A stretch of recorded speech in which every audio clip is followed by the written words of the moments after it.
મોરબીની પુલની દુર્ઘટના, હરણીનો બોટકાંડ, હમણાં જ મુંબઈમાં જે હોર્ડિંગ્સ પડ્યું તે, અને તાજેતરમાં રાજકોટનો ગેમ ઝોનમાં જે હોનારત થઈ તે. યાર, બંધ કરો આ તમે એક્સિડન્ટ પછીની બધી તમારી ફોર્માલિટીઝ કે ભાઈ આના પર તવાઈ, આટલાને સસ્પેન્ડ કરીશું, કોઈને છોડવામાં નહીં આવે, આટલાની સહાય કરીશું. તમારે જો બંધ જ કરવું હોય ને તો કરપ્શન બંધ કરો.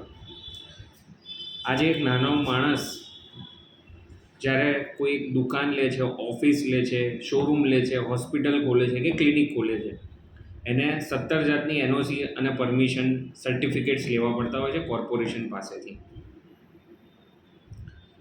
અને એ સર્ટિફિકેટ અને એનઓસી લેવામાં એ કેટલા બધા એને રૂપિયા ખવડાવવા પડે છે, અથવા શુદ્ધ ભાષામાં કહીએ, અલગ ભાષામાં કે વ્યવહાર કરવા પડતા હોય છે. તો તમારે જો બંધ જ કરવું હોય ને તો કરપ્શન બંધ કરો, નહીં કે આ બધા ખોટા તમે જ્યારે પણ કોઈ એક્સિડન્ટ થાય અને પછી તમે આ બધા તાઇફા કરતા હોવ છો. આજકાલ તમારે કોઈ પણ કામ કરાવવું હોય, કંઈ પણ રસ્તા પર સ્ટોલ ખોલવું હોય કે કોઈ પણ ઇલીગલ વસ્તુ કરવી હોય, બસ પૈસા ખવડાવો, તમારું કામ થઈ શકે. પૈસા દો ઓર પરમિશન લો, એ જ આ માર્કેટમાં ચાલે છે. અને બાય ધ વે, પૈસા આપવા પડે છે લોકોને, એવું નથી કે લોકોને કરપ્શન ગમે છે. પૈસા આપવા પડે છે કેમ કે એ વ્યક્તિને ડર છે કે ભાઈ એને એનઓસી નહીં મળે, એને સર્ટિફિકેટ્સ નહીં મળે, એને પરવાનગી નહીં મળે, એનો ધંધો લેટ ચાલુ થશે. અને એટલા માટે કે ભાઈ ચલો મારું કામ જલ્દી થાય, એના માટે લોકો મને પણ પૈસા ખવડાવે છે.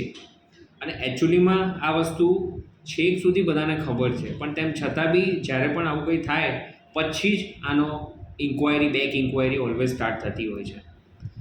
આપણે એમ કહીએ કે ભાઈ આપણા એરિયાના લોકલ કોર્પોરેટર હોય કે એમએલએ હોય કે એમપી હોય, કોઈ પણ મોટા પોલિટિશિયન હોય, એને આ વસ્તુ નહીં ખબર હોય એવું લાગતું નથી કે એમને ના ખબર હોય, અથવા તો એ ગાંધીજીની નોટો એમના સુધી બી પહોંચતી હોય એવું બની શકે.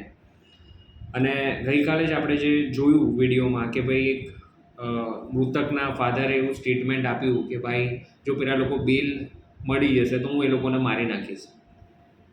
તો કદાચ ભવિષ્યમાં જ્યારે પણ આવું બધું, આ બધી ઘટનાઓ થશે તો એક થાકેલો, હારેલો વ્યક્તિ છેલ્લે આવા બધા સ્ટેટમેન્ટ જ આપશે. એટલે આમાં સરકારે તાત્કાલિક એક્શન આ લોકો પર લેવા કરતાં આજે કરપ્શન થઈ રહ્યો છે કોર્પોરેશનમાં, અને એને લીધે, એ નાના મોટા કરપ્શનને લીધે જેના આટલા બધા લોકોના જીવ જાય છે, એના પર એક્શન લેવી જોઈએ. Thank you.